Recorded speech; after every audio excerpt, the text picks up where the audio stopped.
Three things చేస్తే M1 M2 లో అస్సలు బ్యాక్లాగ్ పడదు మావా. నువ్వు ఇంజనీరింగ్ లో జాయిన్ అయినా లేకపోతే ఇంజనీరింగ్ లో పాస్డ్ అవుట్ అయినా M1 M2 ఎలా పాస్ అవ్వాలరా బాబు అని ఎప్పుడో ఒకసారి నువ్వు అయితే డిస్కస్ చేసే ఉంటావు. Hello guys, welcome to day 18 of content creation challenge from tech by Deepak అన్న. ఇంజనీరింగ్ లో ఉన్న ప్రతి స్టూడెంట్ M1 M2 ఏ విధంగా పాస్ అవ్వాలని చాలా ఇబ్బంది పడుతుంటారు. బట్ ఈ త్రీ థింగ్స్ చేస్తే చాలా నువ్వు పాస్ అవ్వడమే కాదు, సింపుల్ గా ఎక్కువ మార్క్స్ అనేది తెచ్చుకుంటావు అనమాట. ఇక్కడ ఫస్ట్ థింగ్ ఏంటంటే మావా, నువ్వు అన్ని సబ్జెక్ట్స్ చదివినట్టు నేను ఎగ్జామ్ ముందు రోజు కూర్చొని చదువుతా లేకపోతే వన్ డే బ్యాటింగ్ చేస్తా అన్నావు అనుకో, M1 M2 ఇంకా 4 years కూర్చొని రాసుకోవాల్సి వస్తుంది.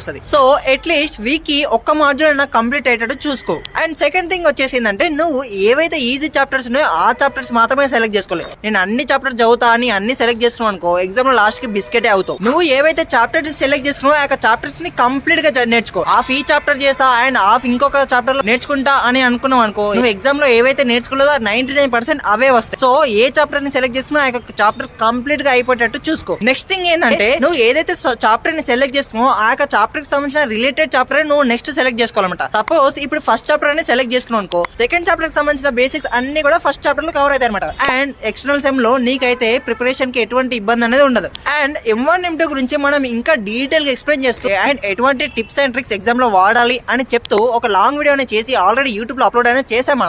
సింపుల్ గా నువ్వు అకౌంట్ ని ఫాలో చేసుకుని లింక్ అని కామెంట్ చేసావు అనుకో, ఆ వీడియోకి సంబంధించిన లింక్ అని నీకు డిఎం చేస్తాను. అండ్ మర్చిపోకుండా నీ యొక్క M1 M2 ప్రిపేర్ అవుతున్న ఫ్రెండ్స్ అందరికి ఈ రీల్ షేర్ చేసి వాళ్ళకి కూడా యూజ్ అవుతుంది.